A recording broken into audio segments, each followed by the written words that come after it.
ان سب کے پیچھے صرف ایک ہی نقطہ کار فرما ہے۔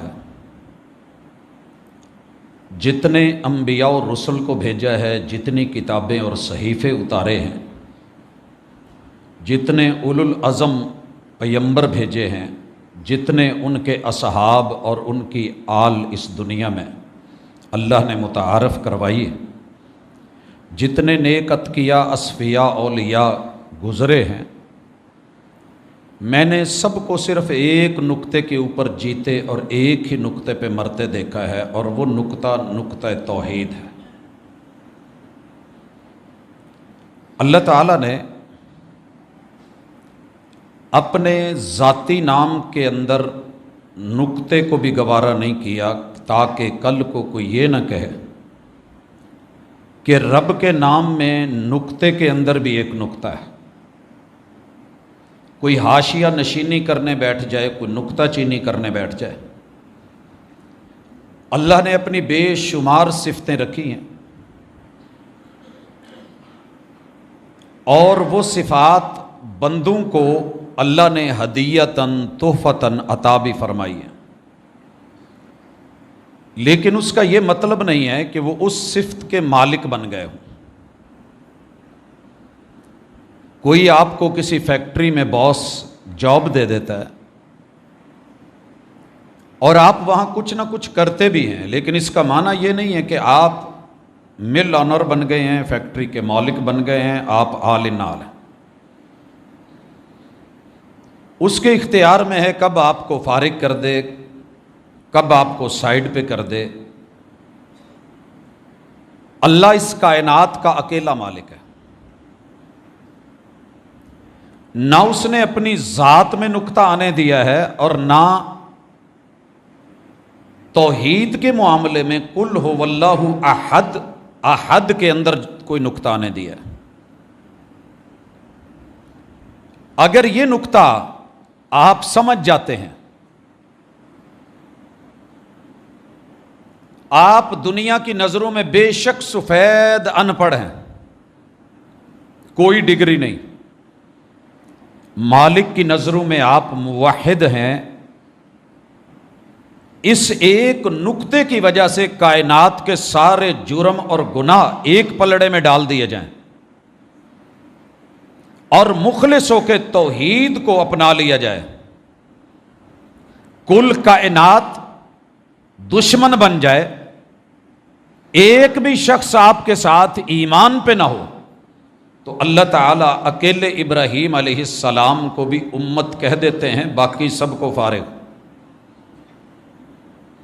حضرات مردم شماری ہو فیصل آباد کی، اور لکھا جائے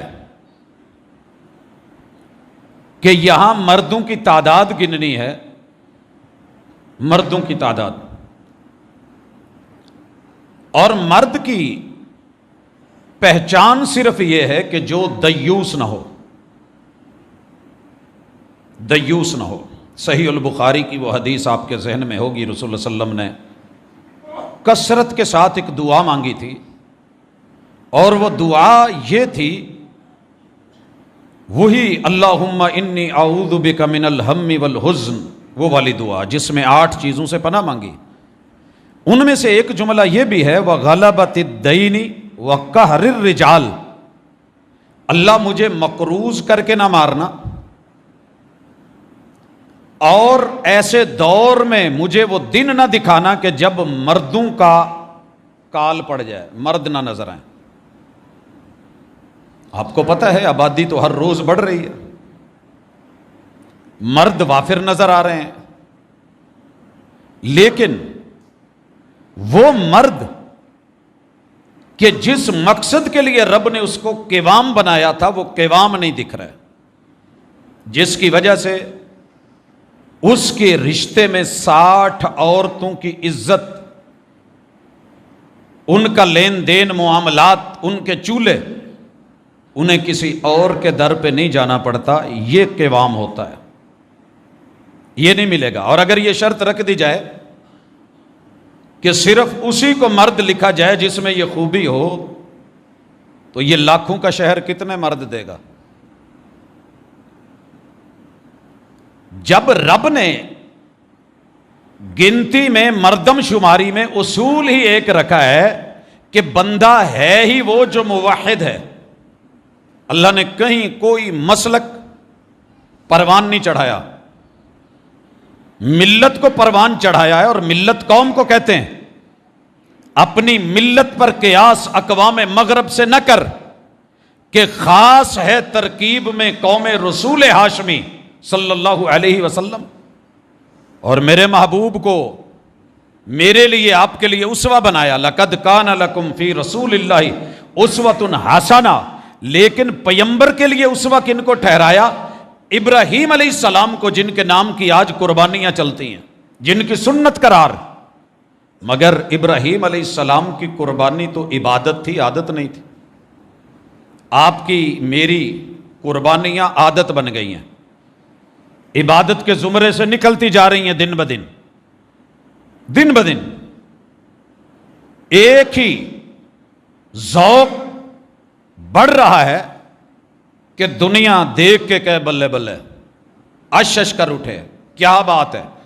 بچوں سے لے کے جوانوں تلک، جوانوں سے لے کے بوڑھوں تلک،